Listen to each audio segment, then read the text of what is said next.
Scurvy रोग होता है। स्कर्वी रोग होता है किसमें होता है? मसूड़ों में होता है। नोट कर लीजिए। प्रश्न नंबर 52 देखेंगे बंधु। प्रश्न नंबर 52 में दिया है जनपोदोध्वंस का मूल कारण है। क्या कारण होगा बता दीजिए जो लोग जान रहे हैं। तो इसमें दिया है जल एवं वायु, देश, काल, अधर्म। कौन सा होगा? 42 का विकल्प डी सही होगा, यानी कि अधर्म होगा। प्रश्न नंबर 53 इसमें दिया अस्थिसंधान कर्म है। अस्थिसंधान कर्म है। 53 का कौन सा विकल्प सही होगा? इसका बी विकल्प सही होगा, यानी 4 है। अस्थिसंधान कर्म कौन सा? 4 दिया हुआ है। प्रश्न नंबर 54 विकल्प बता दीजिए। पतंजलि के अनुसार चक्रों की संख्या मानव शरीर में है। पतंजलि के अनुसार चक्रों की संख्या मानव शरीर में है। 54 का ये विकल्प सही हो जाएगा, यानी 6 होती हैं पतंजलि के अनुसार। नोट करें बंधु। प्रश्न नंबर 55 देखेंगे। रक्त में श्वेत रक्त कणिकाओं की संख्या होती है। रक्त में श्वेत रक्त कणिकाओं की संख्या होती है, तो इसमें बी विकल्प सही हो जाएगा, यानी 4000 से 11000 होती है। इसे नोट कर लेंगे। प्रश्न नंबर 56 देखेंगे। शिलाजीत है। शिलाजीत है क्या है भैया? ये है निर्यास। निर्यास होता है। शिलाजीत क्या होता है? निर्यास होता है। नोट कर। पर ओज का प्रमाण होता है। 57 पर ओज का प्रमाण होता है अष्टबिंदु। प्रश्न नंबर 5 क्लोरम फेनिकोल, यानी कि डी विकल्प आपका सही हो जाएगा। इंपॉर्टेंट नोट कर लीजिए। प्रश्न नंबर 59 सुश्रुत के अनुसार जल शोधक द्रव्य है। जल शोधक द्रव्य 59 का डी सही होगा, यानी कटक, मुक्ता, विषग्रंथि, यानी उपरोक्त सभी, तो इसका डी विकल्प सही हो जाएगा। प्रश्न नंबर 60 देखेंगे। ग्रीवा में कूर्च की संख्या है। ग्रीवा में कूर्च की संख्या है, ये विकल्प सही होगा, यानी 1 होगी। नोट कर लेंगे। प्रश्न नंबर 61 देखेंगे। मोटा चूर्ण प्राप्त करने के लिए किस नंबर की छन्नी का प्रयोग करते हैं? 60 का प्रश्न का ये विकल्प सही होगा, यानी 40 नंबर की। एक प्रश्न मैं आपसे पूछ रहा हूं कि महीन चूर्ण प्राप्त करने के लिए किस नंबर की छन्नी का प्रयोग करते हैं? जो बंधु जान रहे हैं कमेंट बॉक्स में लिख डालें, क्योंकि ये भी आपके एग्जाम में पूछा जाता है, अधिकतर मैंने देखा है। प्रश्न नंबर 62 देखेंगे। चरक के अनुसार मात्रिज भावों की संख्या है। चरक के अनुसार मात्रिज भावों की संख्या है। 62 की बी होगी। चरक के अनुसार अस्थियों की संख्या होती है, तो इसका होगा 360। चरक ने 360 अस्थियां बताई हैं। सुश्रुत के अनुसार धातु पोषण कर्म है। सुश्रुत के अनुसार धातु पोषण कर्म है। 64 का बी, यानी को केदारी कुल्या न्याय, ये जो है धातु पोषण कर्म है। प्रश्न नंबर 65 देखेंगे। इंपॉर्टेंट होगा आने वाले एग्जाम में। चरक विमान स्थान के अनुसार 65, प्रश्न नंबर 65 का बी विकल्प सही होगा, यानी 3 होती है। प्रश्न नंबर 66 बंधु देखेंगे।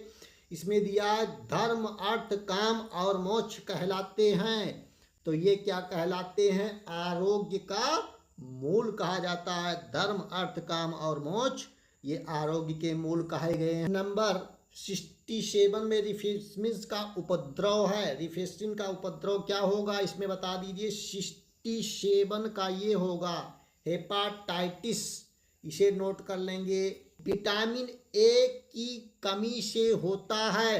विटामिन ए की कमी से होता है। 68 इसमें होगा रतौंधी। प्रश्न नंबर 69 में दिया है स्नेह की चरणाएं हैं। 69 का कौन सा विकल्प सही होगा? तो इसका विकल्प सही होगा 24 होता है। प्रश्न नंबर 70 देखेंगे। वात शामक द्रव्य है। वात शामक द्रव्य है, कौन सा होगा बंधु बता देंगे आप लोग। प्रश्न नंबर 70 वात शामक द्रव्य है, इसका बी विकल्प सही होगा तैल। प्रश्न नंबर 71 देखेंगे। पंचतिक्त घृत का प्रयोग करते हैं। पंचतिक्त घृत का प्रयोग करते हैं कौन से रोग में? कुष्ठ रोग में। नोट कर लेंगे। प्रश्न नंबर 72 बता दीजिए बंधु। प्रश्न नंबर 72 में दिया पाराद गुणों की संख्या होती है। 72 का कौन सा विकल्प सही होगा? इसका बी विकल्प सही होगा, यानी 10 होती है। प्रश्न नंबर 73 देखेंगे। बांग भट्ट के अनुसार रंजक पित्त का अधिष्ठान है। 73 इसका भी विकल्प सही होगा, यानी अमाशय होता है। नोट कर लेंगे। प्रश्न नंबर 74 बंधु देखेंगे। 74 में दिया है सर्वाधिक ऊर्जा प्राप्त होती है। 74 सर्वाधिक ऊर्जा प्राप्त होती है, इसका सी होगा मांस से। प्रश्न नंबर 75 आधारणीय वेग नहीं है। आधारणीय वेग नहीं है, काम क्रोध लोभ ये आधारणीय वेग। इसका कौन सा विकल्प सही होगा? इसका डी विकल्प सही होगा, इसे नोट कर लेंगे। प्रश्न नंबर उपयुक्त 77 देखेंगे। वयस्क व्यक्ति में दांतों की संख्या होती है, तो कितनी होती है? 32 होती है। नोट कर लेंगे बंधु, इंपॉर्टेंट होगा। प्रश्न नंबर 78 यानी वर्ण के उपद्रव हैं। वर्ण के उपद्रव हैं तो कौन से होंगे? 78 में 10 होगा, यानी 10 की संख्या में होते हैं। नोट कर लेंगे। शीतोप्लाद चूर्ण में नहीं पड़ता। 79 इंपॉर्टेंट है भैया। 79 में डी सही होगा, यानी दारू हरिद्रा शीतोप्लादी में नहीं पड़ता है। इसे देख लीजिए आप लोग, इसमें क्या क्या पड़ता है? सीता पिपली एला ये चीजें पड़ती हैं। दारू हरिद्रा जो है शीतोप्लादी चूर्ण में नहीं डाला जाता है। इंपॉर्टेंट प्रश्न है, नोट कर लेंगे बंधु। 80 देखेंगे, महत्वपूर्ण प्रश्न है आज के वीडियो में। प्रश्न नंबर 80 में दिया है यम यम आर को कहते हैं। यम यम आर को कहते हैं, तो इसका सी विकल्प सही होगा, इसे नोट कर लीजिए। इसका होगा मिस्कुलिशस मम्स एंड रूबला, ये जो है इसका विकल्प सही होगा। प्रश्न नंबर 81 देखेंगे। हिंदुस्तान का प्रथम किसान आंदोलन राजस्थान में किस स्थान से प्रारंभ हुआ? 80 का कौन सा विकल्प सही होगा? तो इसका ये विकल्प सही होगा, इसे नोट कर लीजिए आप लोग। प्रश्न नंबर 82 देखेंगे। 82 में दिया हुआ है 2001 में न्यूनतम नागरिक जनसंख्या रखने वाला जिला है। इसका ये विकल्प सही होगा, बांसवाड़ा जो है न्यूनतम जनसंख्या रखने वाला जिला था 2001 में। 1983 देखेंगे।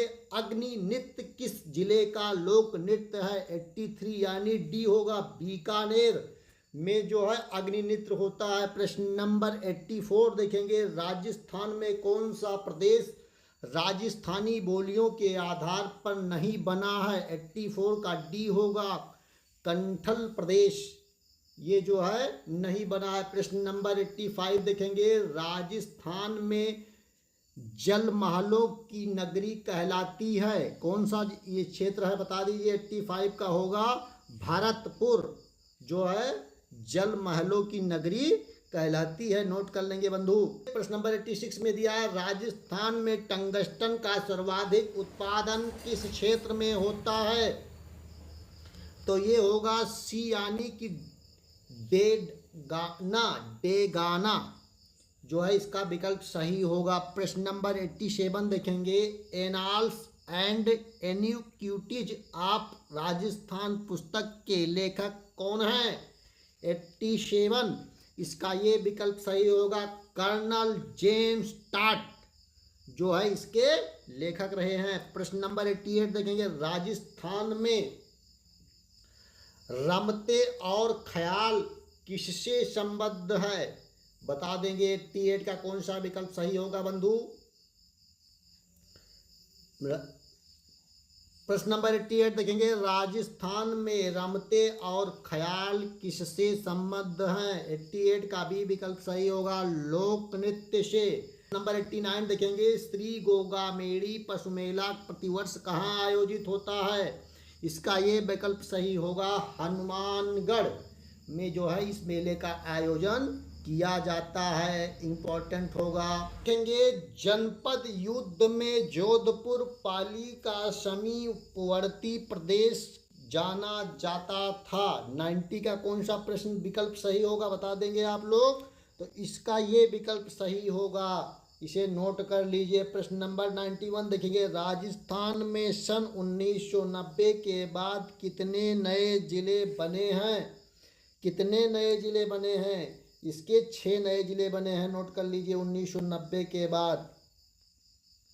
ये चूलिया प्रताप किस नदी पर स्थित है?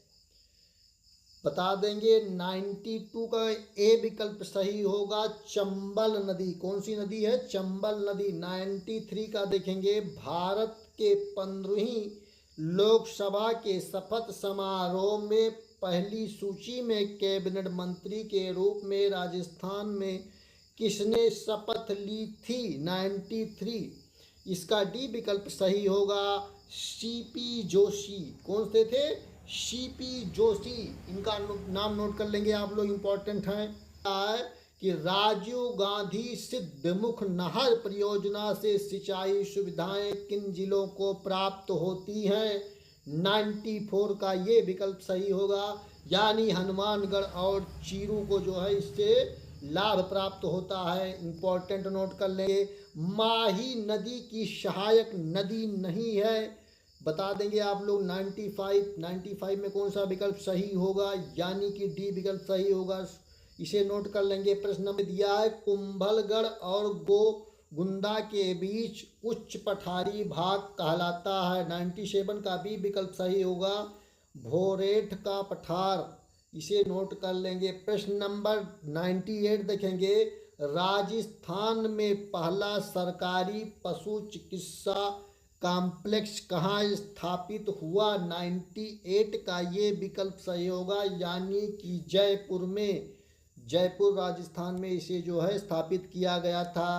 प्रश्न नंबर 99 देखेंगे, इसमें दिया है, राजस्थान में broad gauge rail palace on wheel किस वर्ष में प्रारंभ की गई? 99 का भी विकल्प सही होगा, 1995 और 96 में। प्रश्न नंबर 100 देखेंगे, इसमें दिया है, पक्षियों का स्वर्ग के लिए प्रसिद्ध उद्यान है। पक्षियों के स्वर्ग के लिए प्रसिद्ध उद्यान है केवला देव उद्यान। इम्पोर्टेंट है। इस तरह से हमने आपको 100 प्रश्नों को सॉल्व करा दिया, यानी पूरा प्रश्न पत्र सॉल्व करा दिया। इस प्रश्न पत्र को अगर आप लोग सॉल्व कर लेते हैं, ध्यान से 2-3 बार याद कर लेते हैं, तो मान के चलिए कि कम से कम आपको 10 से 12 प्रश्नों को आपके एग्जाम में देखने को मिलेगा। महत्वपूर्ण वीडियो था, सभी लोग लाइक शेयर सब्सक्राइब करेंगे, 100 लाइक को पूरा कर देंगे।